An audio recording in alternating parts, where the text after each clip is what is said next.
welcome to Upstage Downstage, with him, Richard Platt, seated in the upper circle. And him, Stephen Rees, typically seated in the cheap seat. This is the Theatre Podcast, where we discuss productions we've seen, Things we've liked, and may not have liked, giving our complete unprofessional and non-biased opinions. So grab a brew, Take a seat, and let's raise that curtain.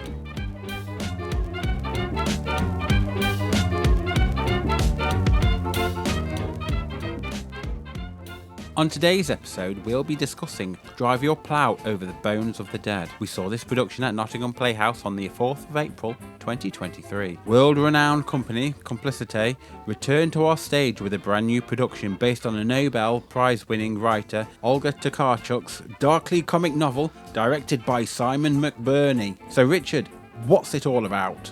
In the depths of winter, in a small community on a remote Polish mountainside, men from the local hunting club are dying in mysterious circumstances, and Janina, an eccentric older woman, environmentalist and devoted astrologer, has her suspicions. She has been watching the animals with whom the community shares their isolated rural home, and she believes they are acting strangely. But first, our post-show opinion! An engaging and spectacular piece of theatre.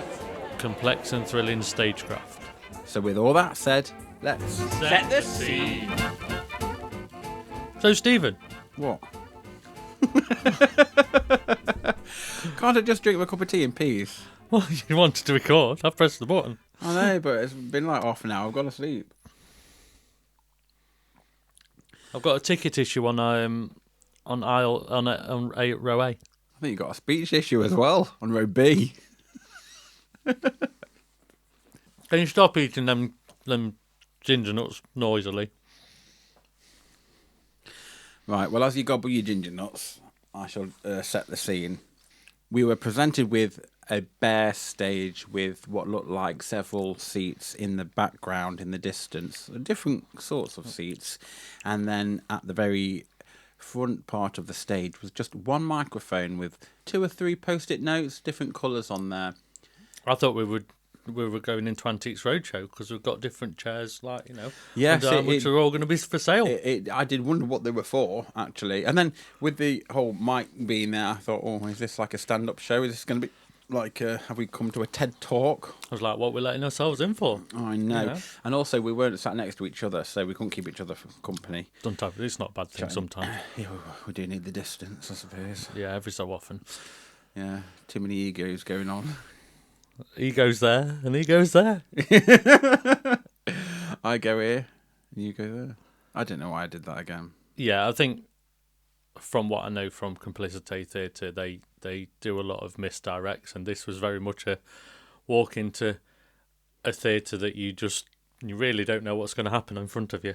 Yeah, and I think it stems from the fact that we've seen a few shows where it starts minimalistic and then starts adding to the piece at the background. So, you know, incidentally, I think Red Ellen started like this as well, and look how that turned out. Yeah, I think the key thing to this is it a key thing? Because there's a key thing there in might a lot be of these lots things. of key things. I Yeah, think it's a key. That'll be your logo. We're going to have to print T-shirts. In fact, I'm going to start selling Richard T-shirts where it's, the key thing is, or that's the key. Look, I've got the key and I've got the secret. I don't know what secret or what key you've got, but it's certainly not making this don't be need to ask recorded that. any quicker. Secrets are secrets for a reason. Oh, not what you told me. I know, in a way, that's sort of key to this. Is it a Cliche. Yale key? What kind of key is it? I think it's more like a mortise lock. It's not a 7-point locking system. You know, Just we don't need to go there. Unlock your thoughts and spew it out, please, for God's sake. Oh, there are no thoughts, so fair enough. Completely blank. Okay, so the key to this show is... No, we're stealing now, aren't we? I thought I'd get it in there. Well, you have to get it in to unlock it. Wow. What's in this tea? Well, as you choke to death on your ginger nuts like you just dunked in your tea, I shall continue. So we have the lead character coming out. Now, she plays Janina. Well, I say she plays. Let me just tell you the actress's name. I did have it a moment ago. So Amanda Haddingu comes out on stage as Janina, and she begins talking, and she has a beautiful speaking voice. She really has. She was captivating, and this is where the TED Talk esque thing comes from here, because I did feel like we were going to have a bit of a commentary about things, and she was going to discuss things, which she did, but she herself, what that set up was the fact that she will go in and out of the scene completely. So when she's at the microphone, she's talking to us, and later on in the second scene, I think other characters began to open up and came to the mic to talk openly. However, she very much captivated the audience when she grabbed the mic, really. Yeah, well done for that input. Just rehashing everything I've just said. Have you finished dunking your biscuit? Have you just woke up? Today's episode will be hosted by Stephen. This is Stephen Theatre podcast with special guest star Richard Platt. Who will just choking on his ginger nuts. What Stephen's already said. Well, if I needed an understudy... Hey, I'm the main event. They're certainly the main understudy. So once she began setting the scene, we then went into the start of the sequence of events that would follow the story along. And I think, was it the first one, was it at the table, or was it just a load of the extra cast came on, took to their seats, didn't they? They did, yeah. They took to their seats and became part of almost the background of the production. Because what we've not really mentioned is there was a black cloth behind the seating, and at the start there was just the repetition of the words that she was saying in certain elements across the back to highlight certain speeches she was giving and things like that. Oh, and they faded away, didn't they? Yeah, they just faded away, but they were simply just... It was almost like the start of the storytelling, really. The rest of the cast at first became just part of that. Yeah. That beginning, really. And it started with a bit of a poem. Yes. Because was it William Blake or Wordsworth? Oh, no. There was a few different mentions of different... But it was mainly, I think it was Blake. Yeah, I think it was William Blake. They were recited mostly because it was one of the people that were living with her at the time. Yes. Was it a neighbour that she cooked meals for? He was writing, or he was analysing the poems of Blake. The actual novel takes its name from his poem, Proverbs of Hell. And each chapter opens with a quote from one of his poems. So that's right. Yeah, so it is William Blake. This is William Blake. Yes, that's right. That's right. I've got the... I think I've got a poem book of William Blake somewhere on my bookcase somewhere. Can you see it? It's probably on the bottom shelf underneath. But anyway, this whole production, it's a whole piece, and it's difficult to break down into sections in terms of scenes because when you go to see it, you're so drawn into the whole piece and the story and the structure that I'm forgetting it scene by scene.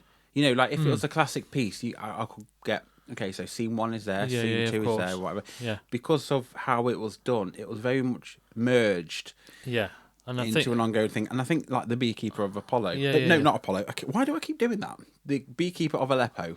It was a beekeeper, wasn't it? Not a bookkeeper. No. Beekeeper of Aleppo was slightly similar in that sense, where I couldn't really remember where the beginning and the ending was. I think because on paper there's so many little scenes within this. Yes. It's not just...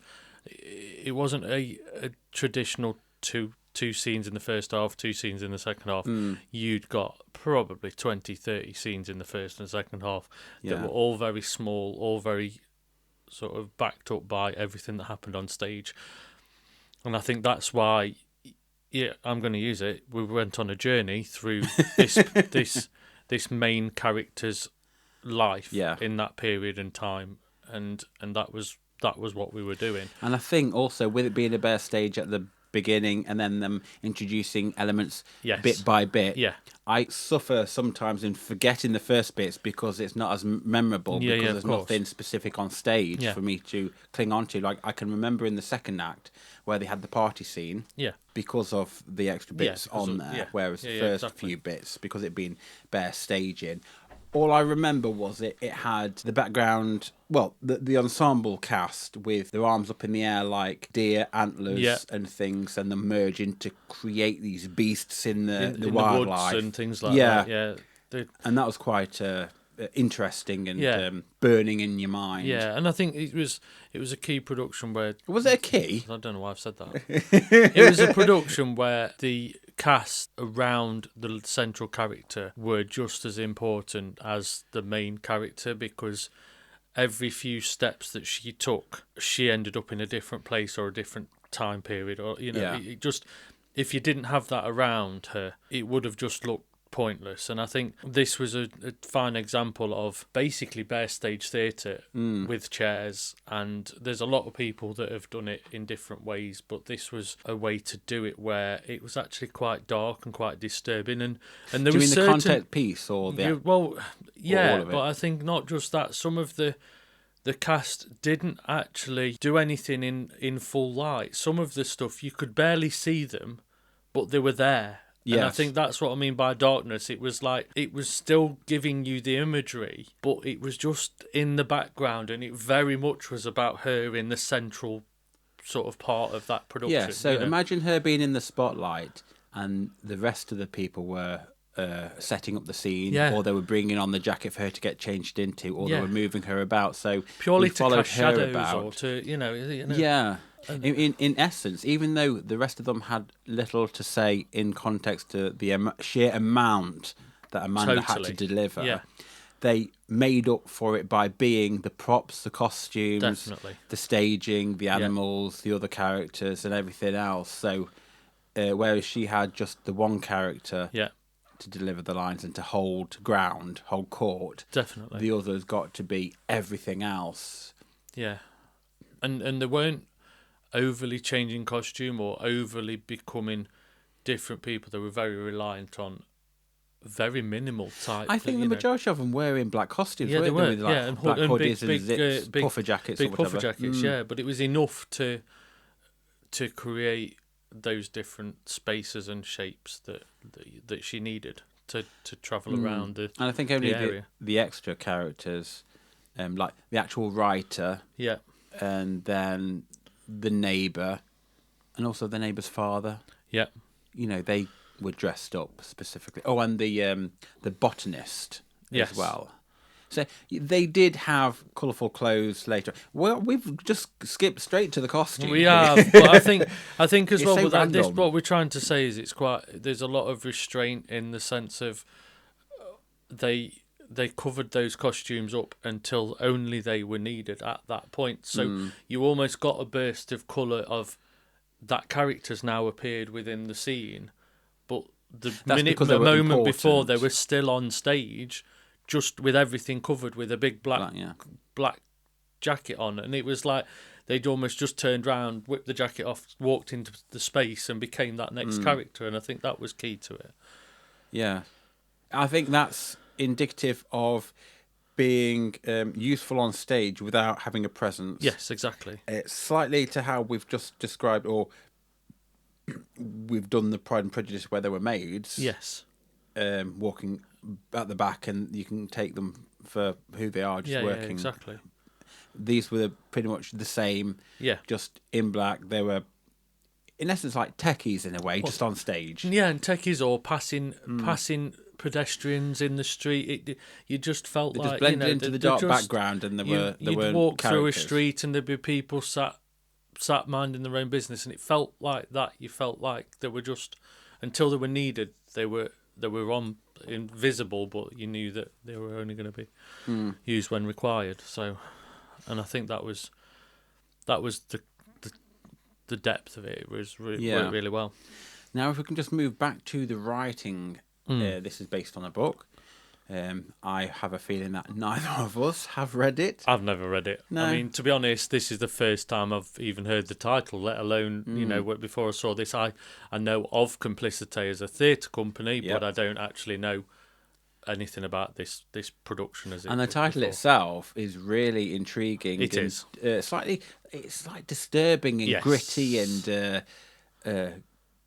haunting, and it has all those elements of it being like disgusting and Yes. gritty. I've said that word before. Well, yeah, but I mean, for But me, it does, doesn't it? me personally, it sets the production on a really high pedestal for me before Oh. you even see it. As in, if you read a title like this, Yeah. you expect a level of sort of almost suppose it does, disturbingness of a production. You want, if you're going to be sets a confident tone. in how you call it, Yeah. you've got to live up to that level, The delivery of it, yeah.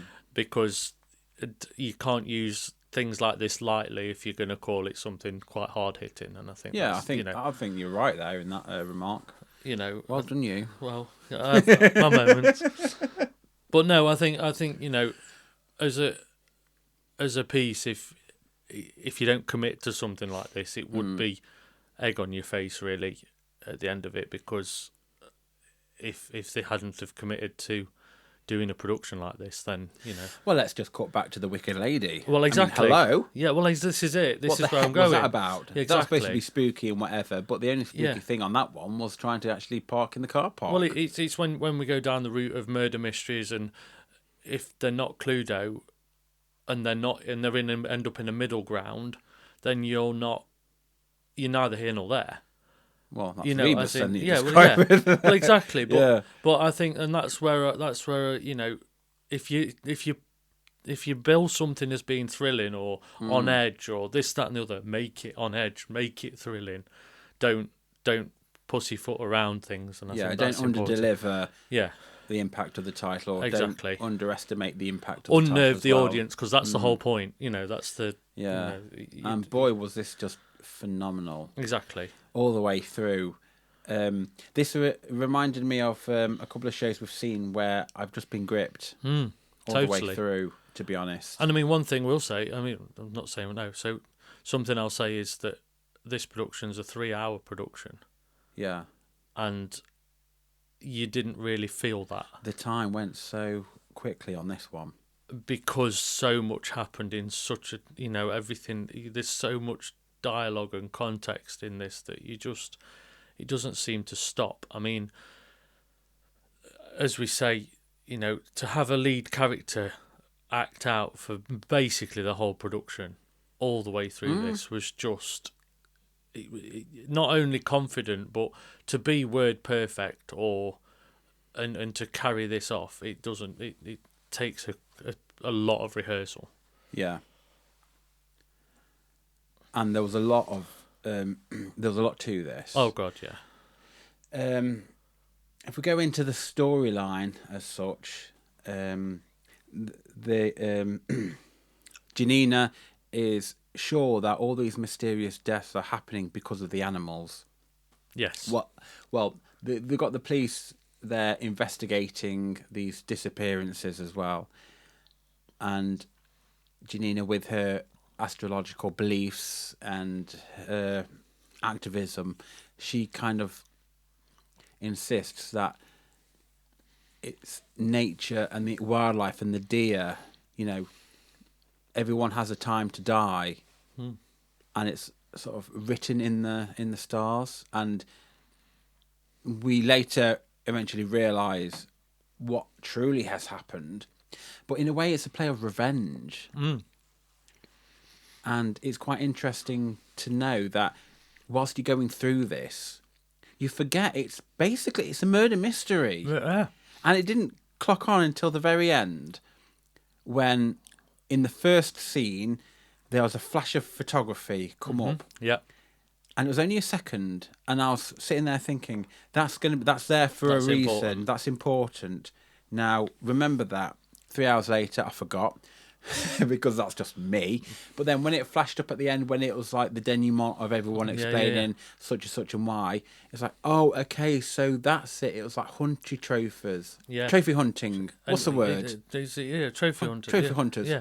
I think they're not just that. Being proud that they've killed all these animals. Yeah, because I suppose from the start you started realising, oh, this is a very dark production because we're going in the realms of animal cruelty, Yes. abuse, and we started And they going didn't hold on back with the such a- images, did no, they? far from it. Yeah. There was a lot of hard hitting. You were hit in the face with a lot of things, and I think that was the thing that sometimes it would have took time to compute, and Yeah, it it's very was- provocative Yes. in its ability to drive the narrative, Totally. not just direct it towards your doorstep No, not at all. for engaging in the conversation that they wanted to actually deliver, but also with the whole message in a whole way of getting out their activism and the fact that they want it to be like you can have war crimes and stuff like that. They want the fifth crime to be ecocide. So you've got war crimes, and then you've got genocide and crimes against humanity and crimes of aggression, and they wanted to be a fifth crime of ecocide. Yeah, of course. Which is crimes against animals, animal cruelty, and nature within the whole environment. It's like the setting ecosystem of life, really, isn't it? I think Yeah. that was I mean, what we're trying to see. There's areas in the UK where it's like badger culling or whatever, but because of things being overpopulated. But then, or you can't do that anymore. I can't remember what it was. I remember watching it on Clarkson's farm that it was getting a bit too much. Yeah, I think as well it's showing that the sport of hunting animals or the sport of glamorizing it is that that's what we were sort of seeing the repercussions of that, really. And I think it was And glorifying. also, It was highlighting the glorification of animal hunting, but also what it brought to the attention of everyone sitting in the auditorium that these animals, they know, they sense danger, they fear danger, and when they die, there's a family there. Yeah, exactly. Where they want revenge. Yeah. And sometimes we don't think that. No.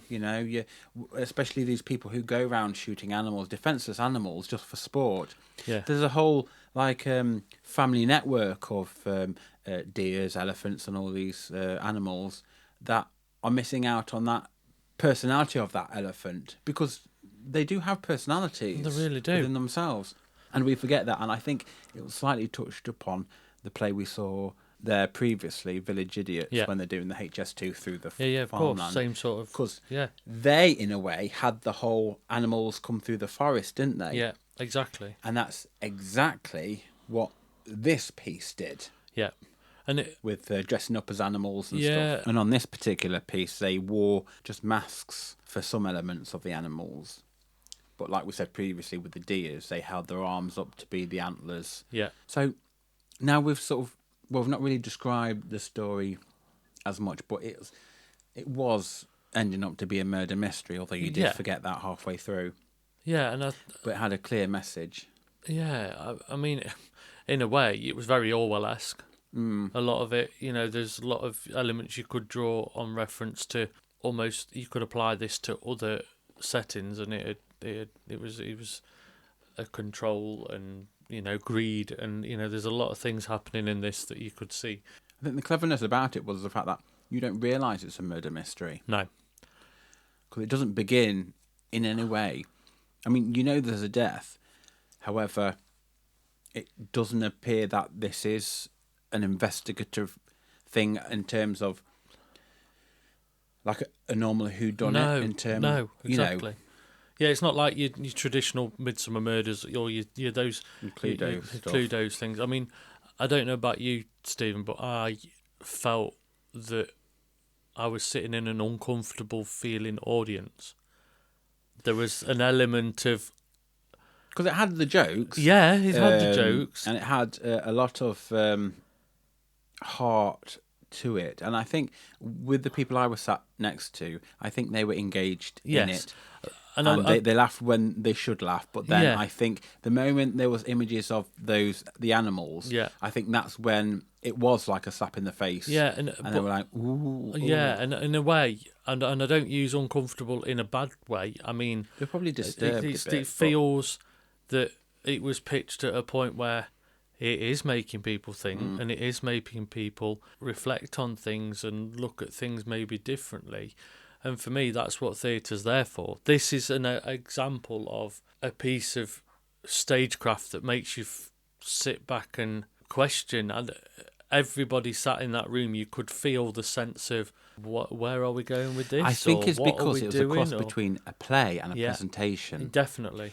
And when they used the images, it then became like a PowerPoint presentation. Yeah. But it wasn't in a bad way where they But were it was on a the classy soapbox. TED talk almost. Yes. But it was just basically in the background Yeah. to enforce the fact that, because sometimes when people say things of like, I've shot such and such deers or whatever, it's like, okay, but you don't visually see it in your mind. You can switch that off, you can blank it out. Yeah. Whereas if you've got the dead carcasses of these animals up on the screen, Yeah. you can't look away. I mean, you can No. choose to look away, but they present it in a way where this is it, this is what's happening. This is the car crash. This is what we're talking about here. And that's really piss. Do you know what that is? That's key. It is key. That's key. But I think there's something that maybe a UK audience aren't prepared for that in a way, because nothing was held back. Everything was put there for you to see. You know, we live in a world in the media that we are almost protected from the bad and the sort of almost disgusting or images that might provoke a reaction. In a lot of things, like you've got curfews, you've got things like you're so used to not seeing things. I mean, I remember spending some time in Australia and watching the news and being shocked that there was a murder on a street in an area in Australia, and the news presenter was actually showing you the blood splats on the concrete at the murder scene. Now, if that was in the UK, we don't normally we'd get have that kind of stuff, probably 10 metres away from the murder scene. All you'd be seeing is the tent. You wouldn't actually ever be shown the murder on the floor. You wouldn't show it anywhere where the blood was. And that's where this production was going, I'm going to show you those images. Even if I'm going to flash them up, I'm going to unnerve you and show you reality. Because that's what this felt like. I think it's a very much grown up and a rightful way of doing it. Yeah, I agree with that. I don't think it's right in a way to say that the UK audiences probably don't accept it or don't see it. No, but no. I know where you're going with that. I think it's more that there's a lot more maybe censorship in the sense of not going too far in media or things that you're not used to seeing, because they'll show you something but they won't go in fully to show you know. But like not patronising the audience at all. No. To add on that, I think it can take some people time to adjust to understand what it is that they're seeing. Yeah, definitely. And when we were in the interval, we did hear, well, I certainly overheard a couple of people of a certain age. They clearly had been theatre goers. Yeah. And they said the central actress, she captivated and led it. But other than that, they were a bit clueless and lost as to what it was about and that it was a bit long-winded. And I thought, even at the interval, it's like, you haven't got the point, you don't get it. Yeah. I don't think you sort of understand this kind of theatre. Exactly. Yeah, of course. You know, maybe she would have preferred the Rodgers and Hammerstein South Pacific that we saw. Yeah, maybe. You know, but I think there's a generation of audience members that will completely get this. Yeah. You know, and see it for what it is. And also, I know I've been blabbing on a bit, this is a kind of activism that I appreciate. Yeah. There's a lot of activism these days which is just a bit like fluff, hot air, and just for the sake of it. You know, no one's an actor anymore; they're all activists. Do you know what I mean? Yeah, it's like, no, you're not. Yeah. No, you're just definitely. foghorns. But you never, for me, theatre is there to challenge and is there to push boundaries. And I think, unfortunately, what we've seen maybe following the pandemic is a lot of the productions out there have been safe options.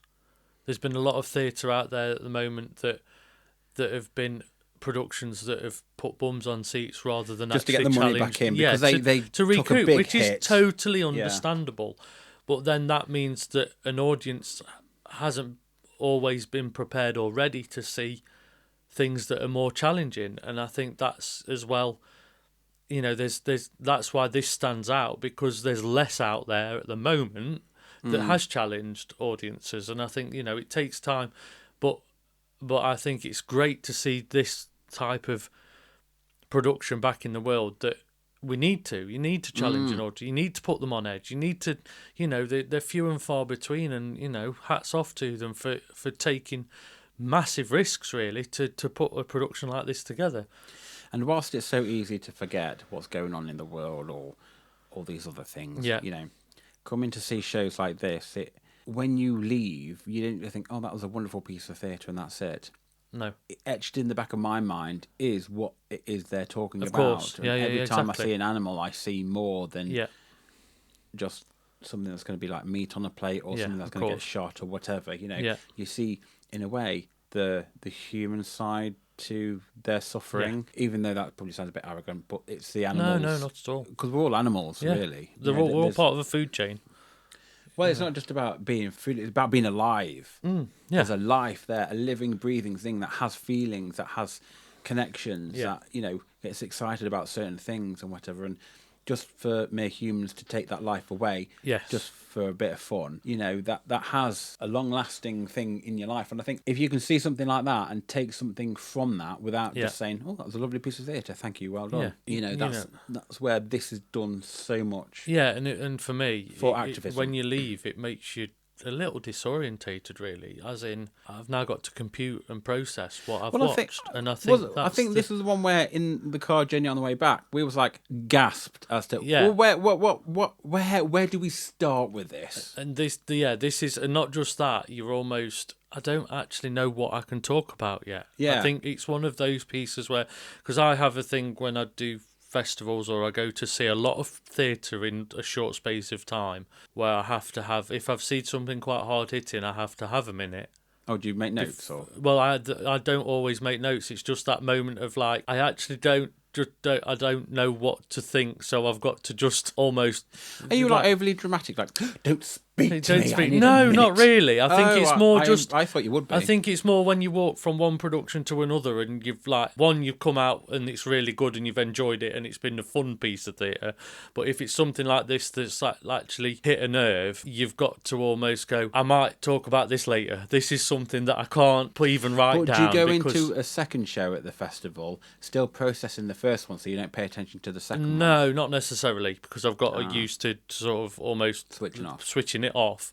But I think it's acknowledging that I need to now park that, because I've took a whole lot of things in from this production that I'd need to, and that's what this left you feeling like. You're like, whoa, there's so much my brain's had to take in a good way. This is the thing. If it does that to me, then I know that it's going to be something I'll talk about for a lot longer than one that is maybe a bit like, well, it was all right, but it's nothing groundbreaking, and I think that's the difference. Now, let's talk about the directing of this, because there's a lot to still plough our way through, if you'll excuse the stupid little pun there.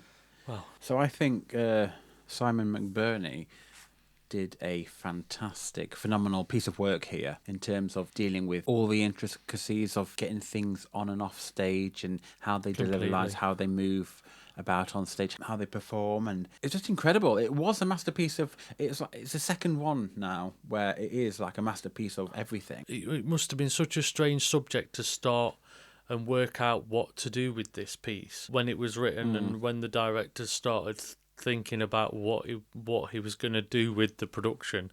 It must have been such a process to create this, because it's almost, when we talk about blank canvases, that's pretty much what you could have done this on, because without the projections, everything was pretty much bare open stage and a few chairs. So the world's your oyster a little bit, but then to pull this off as a production piece, he's done an amazing job, really. Well, I'd just like to point out that in the programme it says that his wife, Cassie, introduced him to the Stop Ecocide campaign in 2016. So I think his passion for that and that campaign lived through and used, perhaps, I don't know what he's done beforehand, but used this play as to spearhead those views and an outlet to get the message out, really. Yeah, and also you see through everything is enjoyment. Well, you can tell there's research. You can tell that there's a lot of effort gone into the work before actually performing this. Yes,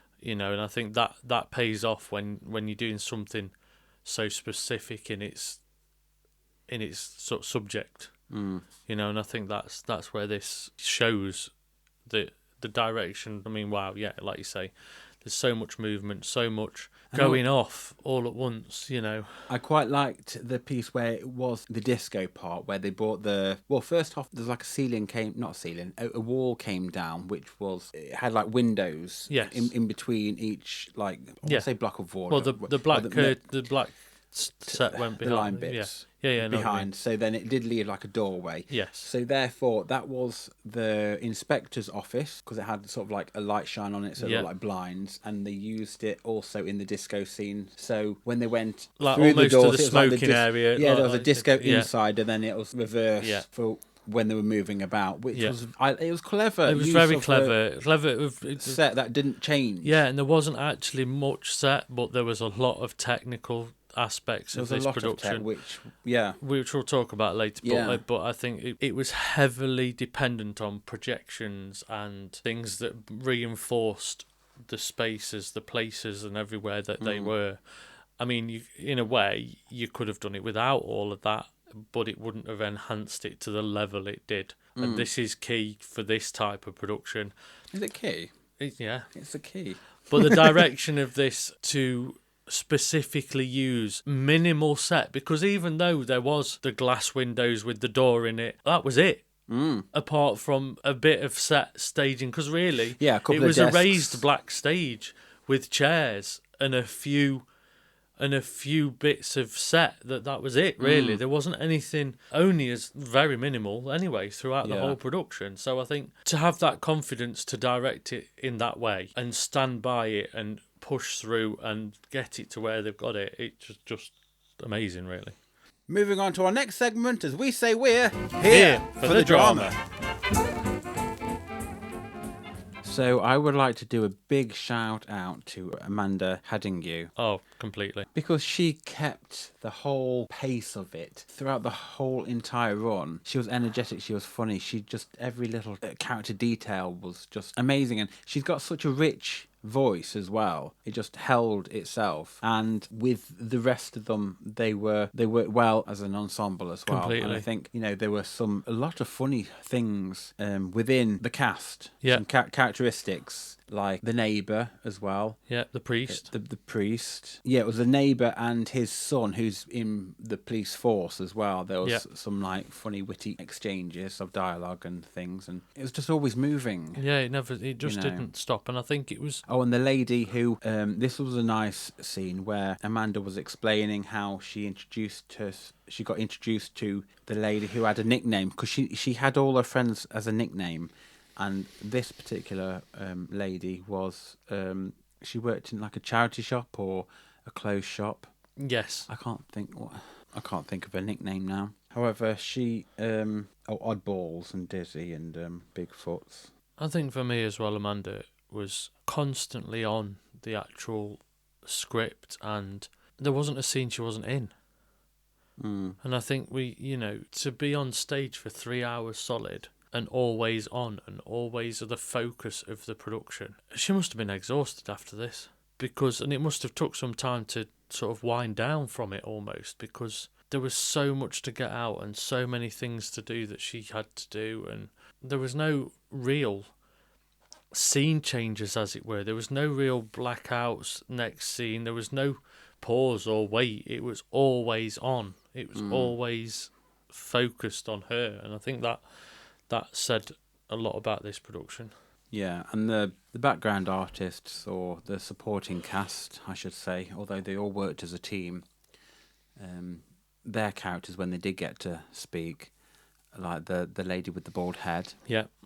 I can't think of her name now. No. She came to the mic and she spoke about her story and how she got her name and everything, and they all gave such strong performances, and it was both delicate and funny, and no one was like miscast or anything like odd or weird. And out of a cast of 10 people, there was not any let up in any of their performances. Everybody committed, and everybody was where they needed to be, when they needed to be, and it was very much when somebody had finished being one person, the next minute their coat would be on and they were doing other things with other people, and little things where something as simple as coat hangers came down from the ceiling. Yeah, They all hung their jackets on them. They all flew up into the sky, and then that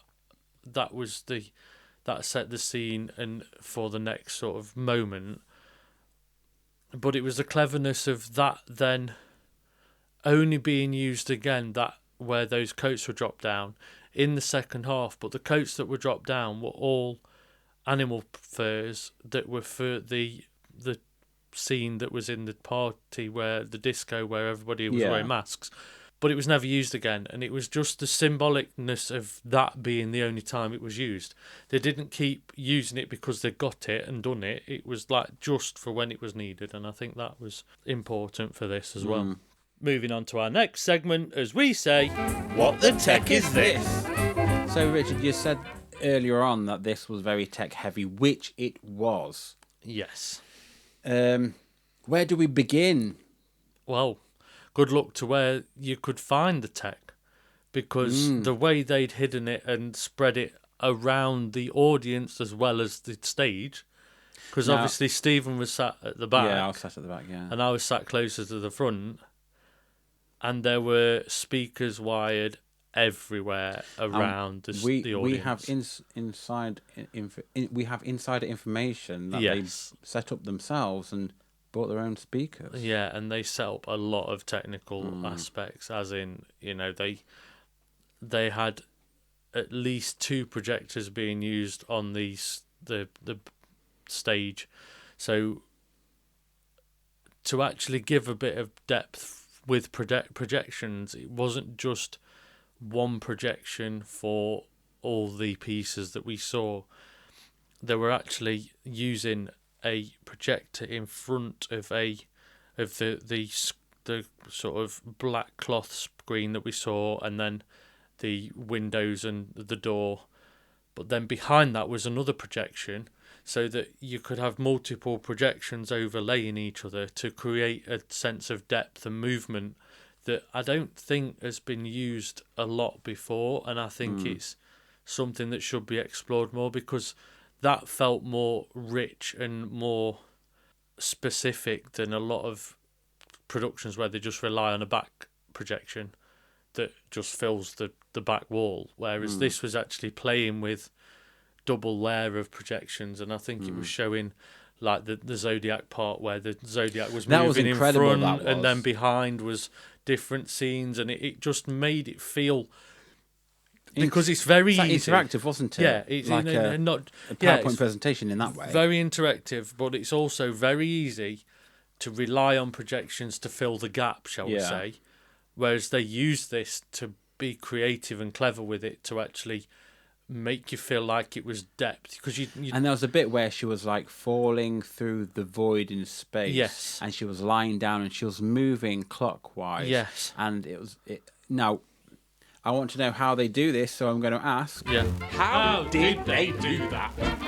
In the scene where we see Amanda lying on the floor, rotating around as if she's going down a starfield. Yeah. But we watch her image on the screen, like a big TV. Yes. And we see the outline of her doing it. So what's happening, there's a camera put above stage onto her, because they know they're going to be using that.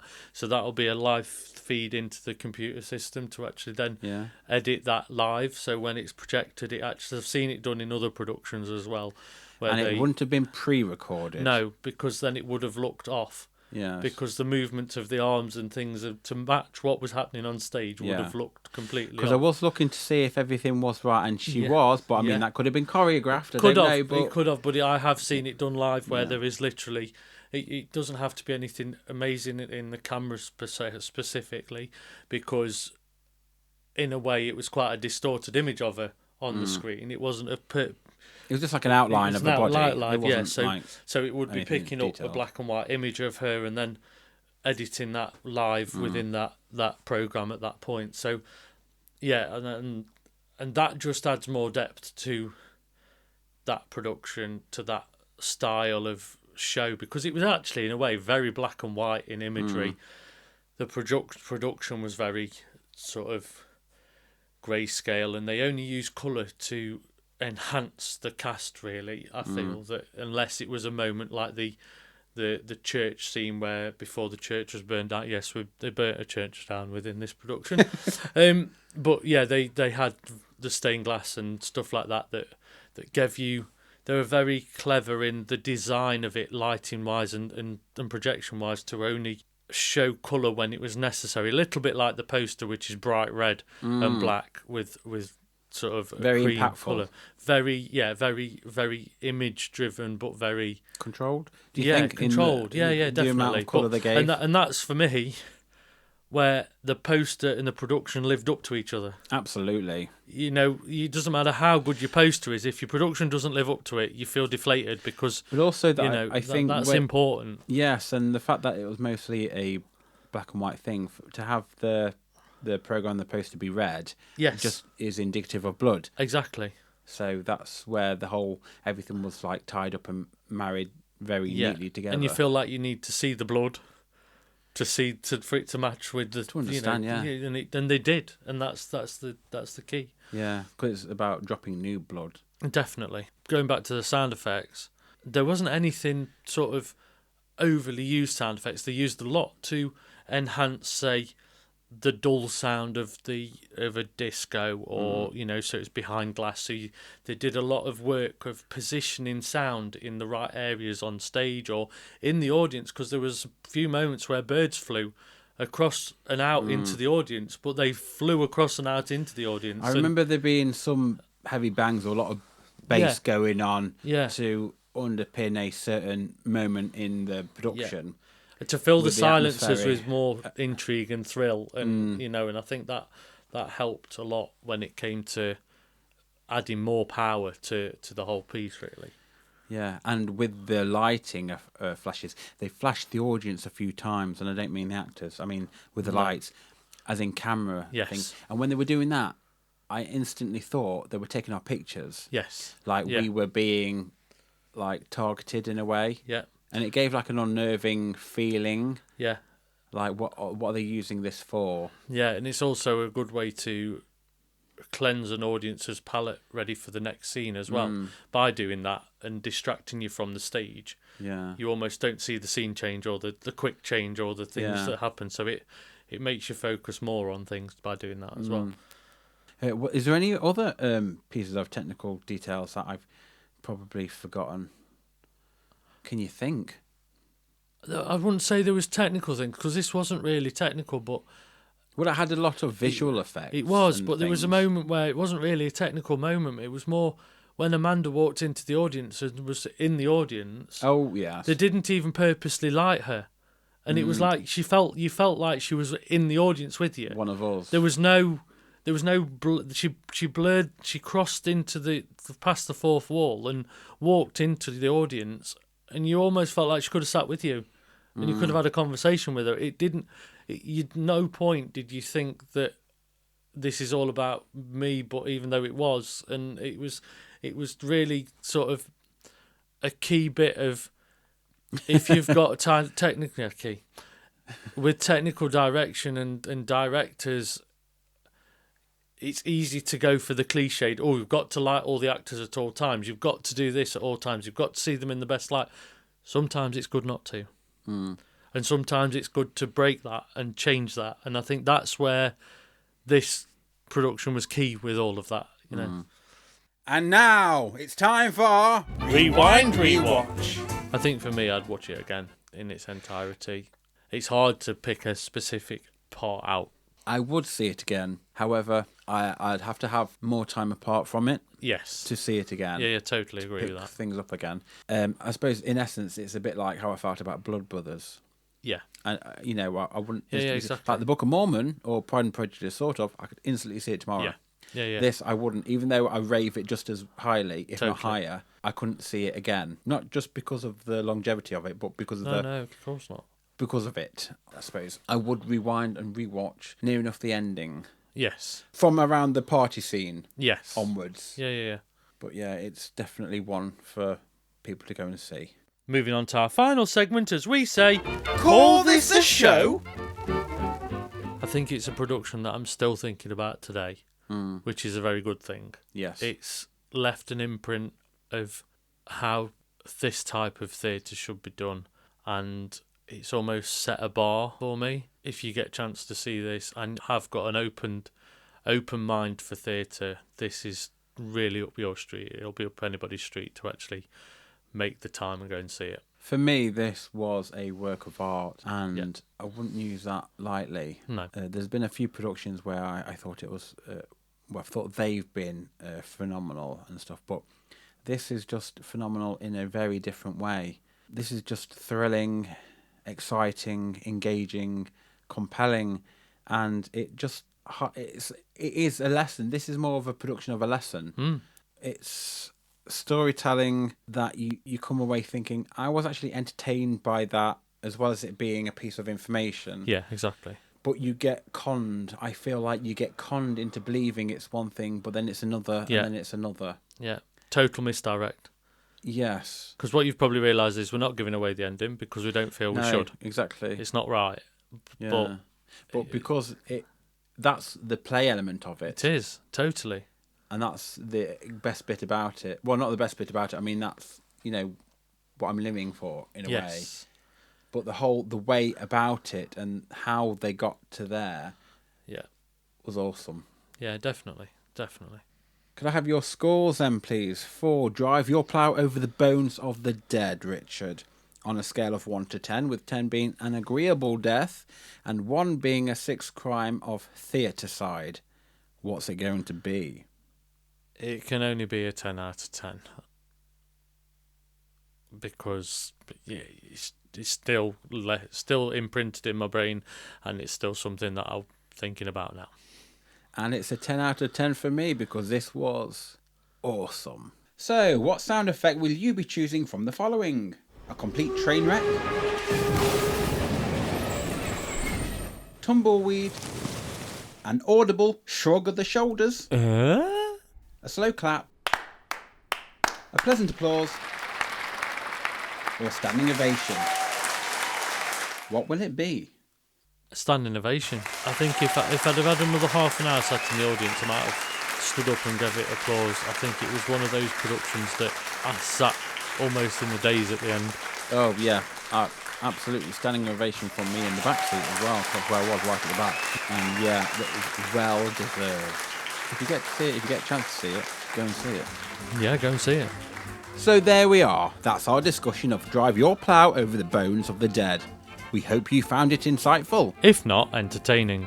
Stay tuned as we bring you more of our thoughts and opinions on many theatrical delights in future episodes. If you'd like to get in touch, email us at upstagedownstage@gmail.com. You can always join in the chat to share with us your views of a production. Also, make sure to follow, share, like and subscribe to all our channels so you get every episode the second it's released.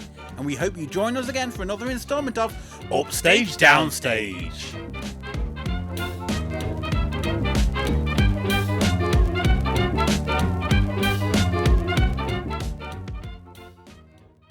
World-renowned company Complicity. I meant Complicity, but T came out. It's because you want the kettle on. Return to our stage with a brand new production based on a Nobel Prize-winning writer, Olga Tokarczuk's world-renowned company. Tokarczuk's, yeah. Tokarczuk's. Directed by Simon McBurney. It's because the cursor was there, it looked like an L. Based on Nobel Prize-winning writer Olga. Why is it K? Why am I putting a K in there? Qatar. In the depths of winter, in a small community on a remote Polish mountainside. Polish.